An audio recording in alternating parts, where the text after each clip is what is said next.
ఆంధ్రాలో సినిమా టిక్కెట్లకు సంబంధించిన వివాదం కోర్టులో నడుస్తూనే ఉంటుంది. రేపో మాపో ఈ చట్టాన్ని రద్దు చేసినా ఆశ్చర్యపోనక్కర్లేదు. గతంలో ఏం జరిగిందంటే కొత్త చట్టం తెస్తాం, అప్పటిదాకా ఉన్న చట్టం అబేయన్స్లో పెడుతున్నామని చెప్పారు. ఆ కారణంగా ప్రతి కొత్త సినిమా తీసినటువంటి వాళ్ళు కోర్టుకు వెళ్ళడం, మేము మా కలెక్షన్ ఏది మా ఖర్చుకు అనుగుణంగా మేము నిర్ణయించుకుంటాం, రాష్ట్ర ప్రభుత్వానికి ఆ మేరకు ఆదేశాలు ఇవ్వండి, వాళ్ళు చట్టం లేదు కాబట్టి అని చెప్పేవాళ్ళు. ప్రభుత్వం కూడా అవును మేము ఇంకా కొత్త చట్టం చేయలేదు కాబట్టి నిర్ణయం కోర్టుకు వదిలేస్తున్నాం అనేది. కోర్టు వాళ్ళు రేట్లు పెంచుకోవడానికి అనుమతి ఇచ్చేది, వాళ్ళు ఇష్టం వచ్చిన రేట్లు పెట్టుకునేవాళ్ళు. ఇది గతంలో జరిగినట్టు. అంటే టెక్నికల్గా ప్రభుత్వం ఉండి చట్టం చేయలేదు. అదే సందర్భంలో వాళ్ళకి సినిమా రంగానికి ఫేవర్ చేసేటందుకు అప్పట్లో జరిగింది. జగన్ వచ్చిన తర్వాత టిక్కెట్ల రేట్లు ఆల్రెడీ థియేటర్లో ఉన్నటువంటి వాటిని తగ్గించాడు.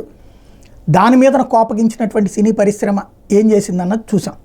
అదే సందర్భంలో రేట్లతో పాటుగా షోలు కూడా ఇప్పుడు మొన్న ఉంది కల్కికి తెల్లారుజామున 12:30 నుంచినే షోలు వేసినటువంటి సందర్భాన్ని అతను వచ్చేటప్పటికి కేవలం 4 షోలకే 5వ షోకి మాత్రమే అనుమతించినటువంటి పరిస్థితి. ఇది చిరంజీవి గారు కూర్చున్నప్పుడు జరిగినటువంటి. బట్ సినిమా పరిశ్రమకు కావాల్సింది ఏంటి? మొదటి వారం రోజుల్లోనే 1000 రూపాయల 2000 ఎంత దొరికితే అంత రాబట్టేసుకోవాలి టికెట్.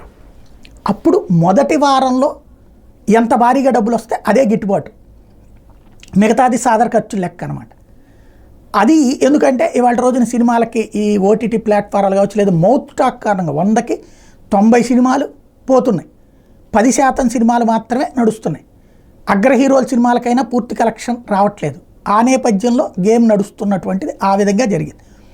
జగన్ సర్కారు వలన అది లాస్ అయ్యామని సినీ ఇండస్ట్రీ కూడా ఫీల్ అయింది. బడా సినిమాలు తీయడానికి వెనుకాడినటువంటి పరిస్థితి. ఇప్పుడు బాబు గారు వచ్చారు కాబట్టి మళ్ళీ బడా సినిమాలు లైన్లోకి వస్తున్నాయి, జనంలోకి వస్తూ ఉన్నాయి. అక్కడ రేవంత్, ఇక్కడ బాబు ఇద్దరు కూడా సహకరించబట్టి ఇప్పుడు హైకోర్టులో దీని మీద పిటిషన్ వేశారు. అక్కడే అసలు ట్విస్ట్ ఉంది. ఇప్పుడు ఆ పిటిషన్ వేసినటువంటి దాని మీదన కోర్టు ఏమంటుంది, ఎవరు లైసెన్సింగ్ అథారిటీ అన్నటువంటి విషయం తేల్చాలనుకుంటుంది. అంటే ప్రభుత్వం జీవో ఇచ్చింది, దాన్ని ఛాలెంజ్ చేశారు. ప్రభుత్వం జీవో ఇవ్వడానికి వీల్లేదు, అదే మెమో ఇచ్చింది, అది చేయడానికి వీల్లేదని వేశారు. ఎస్ వీల్లేదు, జగన్ హయాంలో కూడా వీల్లేదు. అప్పుడు ఏం చేశారు, కలెక్టర్లకు అధికారం అని కోర్టు తీర్పిచ్చింది. కలెక్టర్ ఎవరి మాట వింటారు? రాష్ట్ర ప్రభుత్వం మాటే కదా వినేది. అక్కడ నడిచిపోయింది.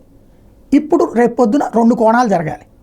ఒకటి, మేము మళ్ళీ కొత్త చట్టం తెస్తామని చెప్పేసి దాన్ని ఆపేస్తే అప్పుడు సినిమా టికెట్లు ఎవరిష్టం వచ్చినట్టు వాళ్ళు పెంచేసుకోవడానికి కోర్టులకు వెళ్ళేసి తెచ్చుకోవడం నెంబర్ 1 ఆస్పెక్ట్. నెంబర్ 2, కలెక్టర్లకి అనుమతిస్తే కలెక్టర్ల పేరుతో కలెక్టర్ అనుమతి ఇచ్చారు, మేము ఎంత కావాలా ఎంత పెట్టి 1000 రూపాయలకు పెట్టండి టికెట్టు 2000కి పెడతామంటే కాదనడానికి ఏం లేదు, కలెక్టర్కి అధికారం ఉంది అంటారు. కాబట్టి ఎటు రూట్ అయినా సరే సినిమా పరిశ్రమ ఏం కోరుకుంటే అది జరిగేటటువంటి పరిస్థితి ఉంటుంది.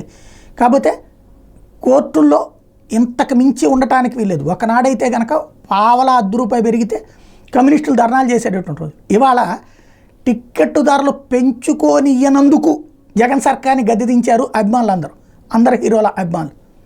కాబట్టి ఇప్పుడు ఈ ప్రభుత్వం అయితే కనుక ఖచ్చితంగా వాళ్ళు ఇష్టం వచ్చిన రేటుకు అమ్ముకోవడానికి అనుమతిస్తుంది.